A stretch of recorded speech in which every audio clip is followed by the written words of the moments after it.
kids, comics. Silverhaired Bronze Age Babe here, yakking about our comic book collection, and today, celebrating the end of Women's History Month 2026, a story from Challengers of the Unknown, number 82, from 1977.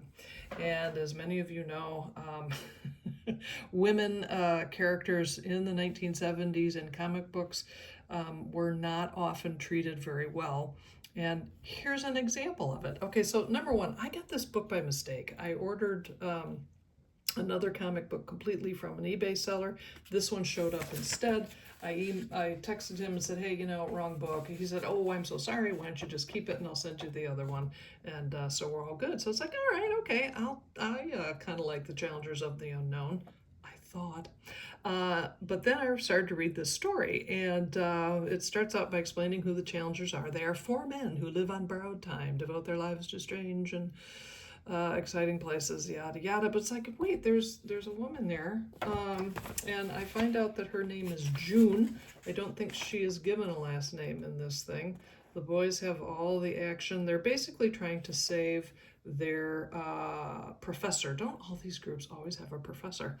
And so they end up going to this small town in Pennsylvania where they think they can find the cure for whatever virus has overtaken him. The townspeople are not what they seem, and they start fighting, and there's lots of punching and that kind of thing going on. She, however, is not involved in the punching and fighting until later.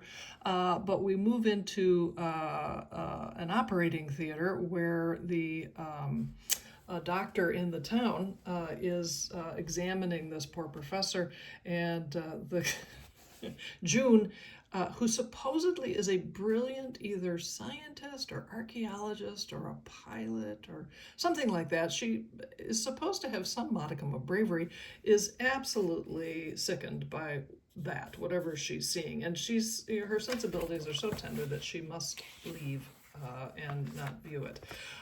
Now, the only thing that keeps this book in my collection, at least for a while, is Swamp Thing pops up, and he's in a backstory part of this, explaining what happened in the town and kind of maybe what's going on. And there's this wonderful panel here that says, there you go, the Swamp Thing came out alive, the mine shaft collapsed, and sealing the demon in with 1,000 years or whatever. And it says, the above flashback is courtesy of Swamp Thing number 8, a series that I absolutely love and adore. And it says, this panel, inked by Bernie Wrightson. So this is what will keep this book in my collection, at least for the time being.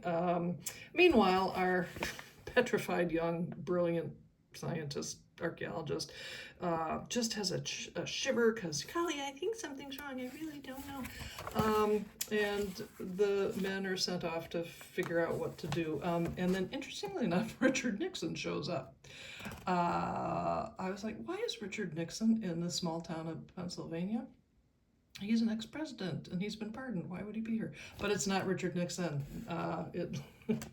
Obviously they use that for reference, and he's supposedly a tractor salesman who wandered by and evil befell him. And look what happened to poor Richard Nixon.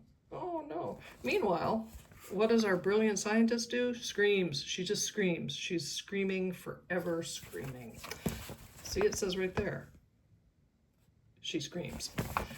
So this is getting a little tiresome to my eyes, and she also, not only does she scream, she's not very good at fighting because she got clunked out. So that takes her out of the story for a bit. Meanwhile, another challenger is racing across the world to find some kind of blood machine or something, and he runs into, oh my God, look, Fidel Castro somehow is guarding this building. It's like, okay, it's not really Fidel Castro, but now this is kind of turning into something fun. He does whatever he needs to do, gets the blood machine, races back, and then in the final chapter, sorry about that, in this little story, we find out who the bad guy is. That would be him, and what his real true plans are, and whatever.